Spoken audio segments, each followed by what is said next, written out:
Man, it has been a while. I need to get laid. It's a little much before 8 a.m., right? Or ever.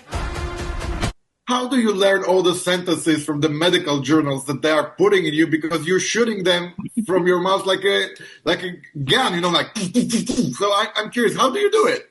Well, Fiona's got her worst line. Yeah. I was just telling her that I remember my most difficult line. Say it. Okay. Now I just got scared.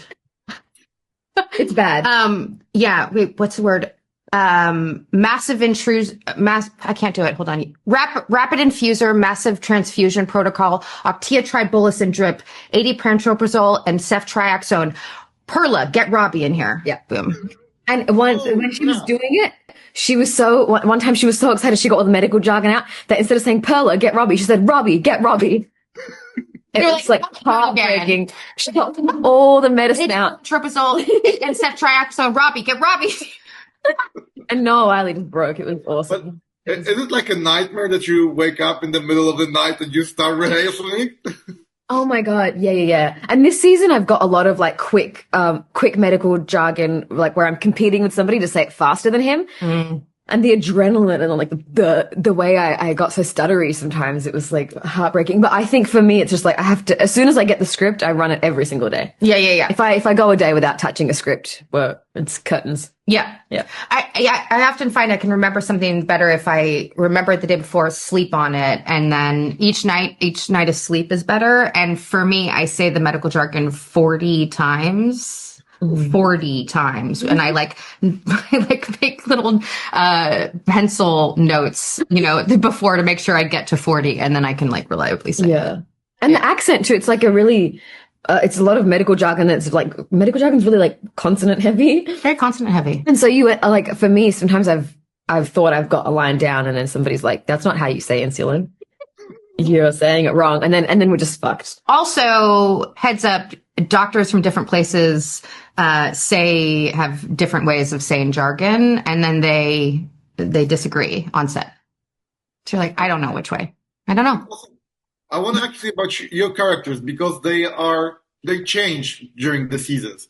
And can you tell me about your changes right now? Ooh, I mean, I think the jump from season 1 to season 2, there's like big changes in terms of, or at least from the start of season 1 to season 2, right? In terms of after the mass casualty, they've all been so affected by that in their various different ways. And then for Javadi, the pressure cooker of her parents' expectations and if she wants to quit medicine and if she wants to be here is like just getting more and more intense.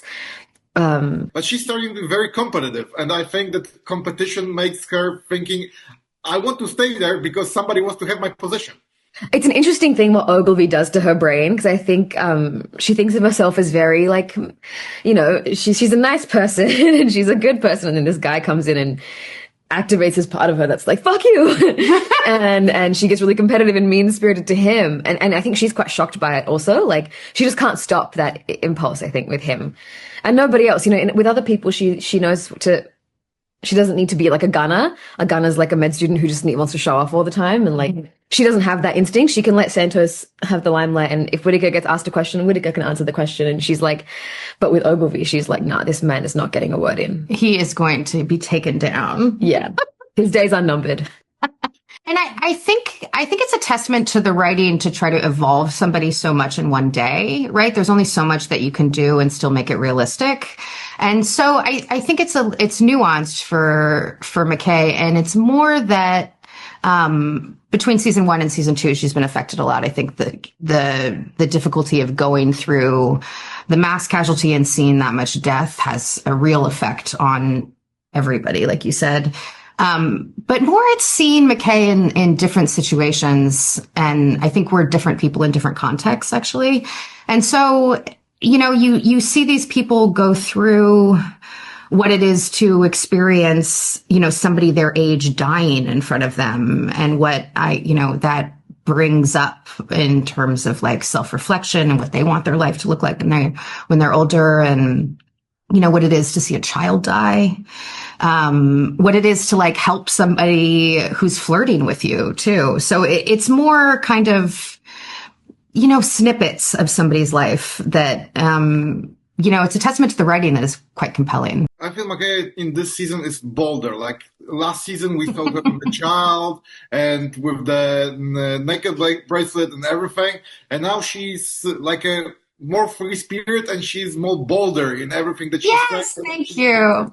Yeah. I think her life is no longer in this apex of chaos. I mean, she had an ankle monitor on. She was dealing with, a difficult custody battle and an absurd ex-husband. And I think that now she's in the hospital and has a little bit more confidence, is able to kind of focus on patients in a little bit more of a kind of thorough way. I mean, she's always been empathetic, but I think she can be a little bit more present. And and it's bringing up,